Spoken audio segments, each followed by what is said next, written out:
কত হেৰাল প্ৰমোদ বড়োৰ মিনি ছুইজাৰলেণ্ড ছুইজাৰলেণ্ডখন বিচাৰি হাবাথুৰি খাইছে একাংশ মহিলাই মানে আমাৰ প্ৰমোদ বড়ো ডাঙৰীয়াই আমাৰ বিটিয়াদিত মানে তেওঁ কৈছিলে যে মিনি ছুইজাৰলেণ্ড বনাই দিম বুলি এতিয়া মিনি ছুইজাৰলেণ্ডত আমাৰ ৰাস্তা ঘাটে পৰিৱৰ্তন হ'ব প্ৰমোদ বড়োৰ কাৰ্যক লৈ পুনৰ সৰব বিটিয়াৰ জনসাধাৰণ প্ৰমোদ বড়োৰ ছুইজাৰলেণ্ড বিচাৰি হাহাকাৰ গয়া মহিলাৰ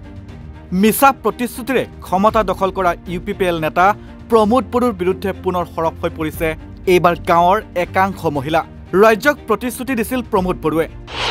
বিটিয়াৰ প্ৰধান হ'ব পাৰিলে বিটিচিখন মিনি ছুইজাৰলেণ্ড বনাব এটা ভোটৰ বিনিময়ত এটাকৈ চাকৰি দিব মহিলা আত্মসহায়ক গোটসমূহক গাই প্ৰতি ৭৫,০০০ টকা দিব গাঁৱৰ জৰাজীৰ্ণ পথসমূহ পুনৰ নিৰ্মাণ কৰি দিব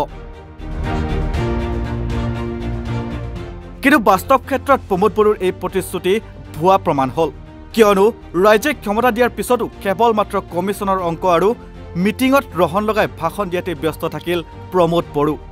যাৰ বাবে বিটিচি পৰিষদীয় নিৰ্বাচনৰ প্ৰাক মুহূৰ্তত প্ৰমোদ বড়োৰ বিৰুদ্ধে সৰব হৈ পৰিছে গাঁৱৰ একাংশ মহিলা তেওঁলোকৰ প্ৰশ্ন কত গ'ল প্ৰমোদ বড়োৰ সপোনৰ ছুইজাৰলেণ্ড প্ৰতিটো ভোটৰ বিনিময়ত প্ৰতিশ্ৰুতি দিছিল এটাকৈ চাকৰি প্ৰতিশ্ৰুতি দিছিল তেওঁলোকে চৰকাৰ গঠন কৰিব পাৰিলে মহিলা আত্মসহায়ক গোটসমূহক ৭৫,০০০ টকা দিব আৰু প্ৰতিশ্ৰুতি দিছিল তেওঁলোকে চৰকাৰ গঠন কৰিব পাৰিলে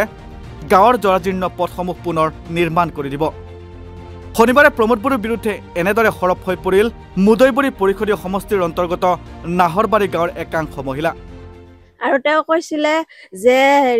ভোট দিলে প্ৰত্যেকজন ব্যক্তিৰ বা ঘৰে ঘৰে একোটাকৈ চাকৰি দিম বুলি কৈছিলে কিন্তু চাকৰি নামত আমি বৰ্তমান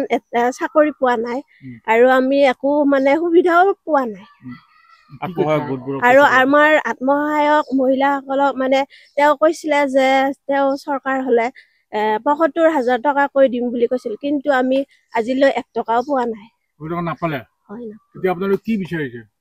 এতিয়া আমাৰ পৰিৱৰ্তন লাগে তেওঁ যেনেকৈ কৈছিলে আৰু আমাৰ ৰাস্তা ঘাট আজিলৈকে এনেকুৱা ৰাস্তাটো আৰু ক'তো নাইয়ে আমাৰ এইটো নাহৰবাৰী গাঁৱৰ ৰাস্তাটোতে এনেকুৱা হৈ আছে ৰাস্তাৰে ল'ৰা ছোৱালীবিলাক স্কুলত যাবৰ কাৰণে অসুবিধা হয়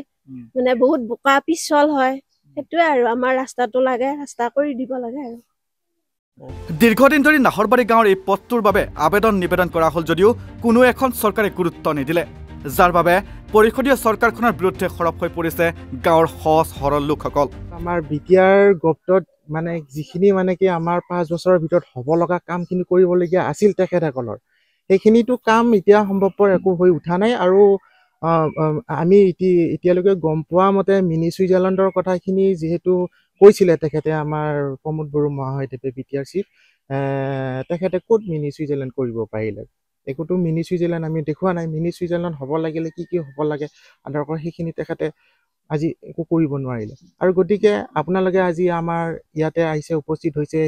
এই ৰাস্তাটো এতিয়ালৈকে হোৱা নাই কাৰণ এইটো ৰাস্তাত বাৰম্বাৰ আমি বহুতো আবেদন নিবেদন কৰিছিলোঁ অলৰেডি ৮ বছৰ আগত এটা ইয়াতে আমি মানে প্ৰত্যেক ঘৰে পইচা তুলি কিনে মাটি পেলাইছিলোঁ তাৰ সংক্ৰান্তত এটা নিউজো হৈছিলে আৰু পেপাৰ কাটিঙো এতিয়াও মজুত আছে আৰু অলৰেডি মই পেপাৰ কাটিঙৰ যোগেদিয়ে বহুতো আবেদন নিবেদন কৰিছিলোঁ আমাৰ বিভাগীয় কৰ্তৃপক্ষক কিন্তু এতিয়ালৈকে কোনো কাণ হাৰাই নিদিলে এতিয়া আমি কি বিশ্বাসত ল'ম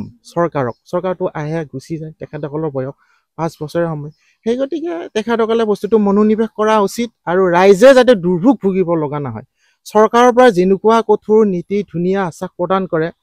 ৰাইজসকলৰ আগত সেইখিনি আশ্বাস প্ৰতিশ্ৰুতি ভালদৰে মানে ৰাইজক ভালদৰে পালন কৰিব লাগে তেখেতসকলে দিব পাৰিব লাগে তেতিয়াহে ৰাইজে আশ্বস্ত হ'ব যে ৰাইজে বিশ্বাস কৰিব চৰকাৰখনক কিন্তু এতিয়া চৰকাৰৰ পৰা বিশ্বাস আমাৰ ৰাইজৰ এতিয়ালৈকে সম্পূৰ্ণ হেৰাই গৈছে আৰু গতিকে নিৰ্বাচন সমাগত দেখা যাওক আগন্তুক দিনত কি হ'ব কি ৰাইজে কি বিবেচিত কৰিব সেইটোৱে আমাৰ লক্ষণীয় বিষয় হ'ব মুঠতে মিছা প্ৰতিশ্ৰুতি কমিছনৰ অংক আৰু সভাই ৰহন লগাই ভাষণ দিয়াতে যেন এইখন বিজেপি চৰকাৰ ব্যস্ত সেই কথা প্ৰমোদ বড়োৰ এনে কাৰ্যই এতিয়া প্ৰমাণ কৰিছে ওদালগুৰিৰ পৰা চিন্ময় ডেকাৰ প্ৰতিবেদন নৰ্থ ইষ্ট নাও